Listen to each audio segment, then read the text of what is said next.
Between 1450 and 1750, approximately 40,000 people were executed for witchcraft across Europe and colonial America. Most were women.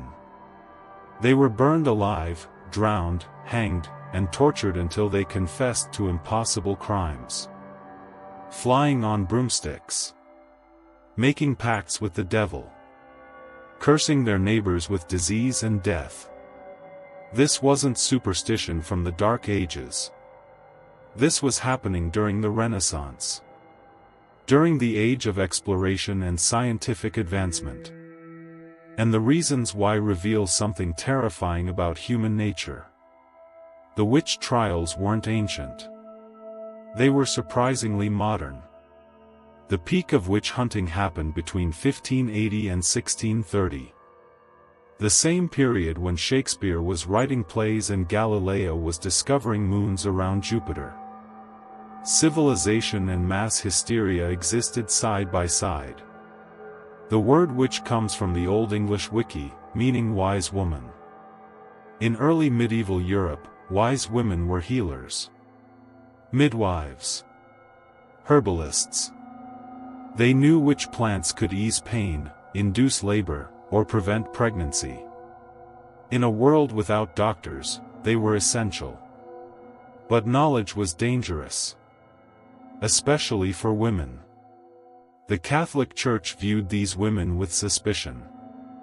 They practiced medicine without religious authority. They had power over life and death. And they were often the first people blamed when something went wrong. A baby died during childbirth. The midwife was accused. Crops failed. The herbalist cursed them. A man became impotent. A woman bewitched him. In 1484, two German monks, Heinrich Kramer and Jacob Sprenger, published a book called Malleus Maleficarum, The Hammer of Witches. This book became the manual for witch hunting across Europe.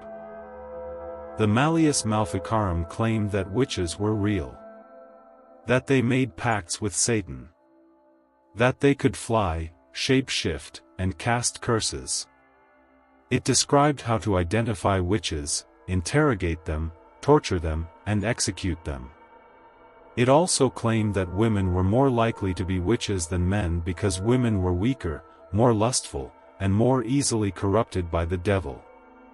The book was explicitly misogynistic. And it was treated as legal and theological fact for over 200 years. Once accusations started, they spread like disease. Neighbor accused neighbor. Torture forced confessions. And confessions named accomplices. One accusation could destroy an entire village. The methods of identifying witches were absurd and deadly. If a woman floated when thrown into water, she was a witch and would be executed. If she sank and drowned, she was innocent, but dead. If she had a birthmark, mole, or scar, it was proof the devil had marked her. If she owned a cat, the cat was her familiar spirit sent by Satan. The Salem witch trials in colonial Massachusetts in 1692 are the most famous in America. 19 people were hanged. One man was crushed to death with stones. Over 200 were accused. It started with two young girls having fits and seizures. Doctors couldn't explain it, so they blamed witchcraft. The girls accused 3 women. Those women were tortured. Under torture, they confessed and named others. The accusations spiraled. Anyone who defended the accused was accused themselves. Entire families were destroyed. One of the executed women, Rebecca Nurse, was 71 years old, deeply religious, and respected in the community. She was accused because a neighbor had a land dispute with her family. That's all it took. In Europe, the witch trials were even more brutal. In the German city of Bamberg, the Prince Bishop launched a witch hunt that executed over 600 people in 10 years. Entire families. Accusations were anonymous. Torture was standard. The accused had no defense. One victim, Johannes Junius, was a respected mayor. He was arrested, tortured, and forced to confess. He wrote a letter to his daughter smuggled out of prison. In it, he begged her to believe he was innocent. He described the torture. He said he only confessed because he couldn't endure the pain anymore. He was burned alive days later. The witch hunts didn't end because people became enlightened. They ended because too many powerful people started getting accused. When the wealthy, the nobility, and the clergy themselves were targeted, suddenly the trials were questioned. Suddenly, torture-induced confessions were unreliable. The system collapsed not from justice, but from self-preservation.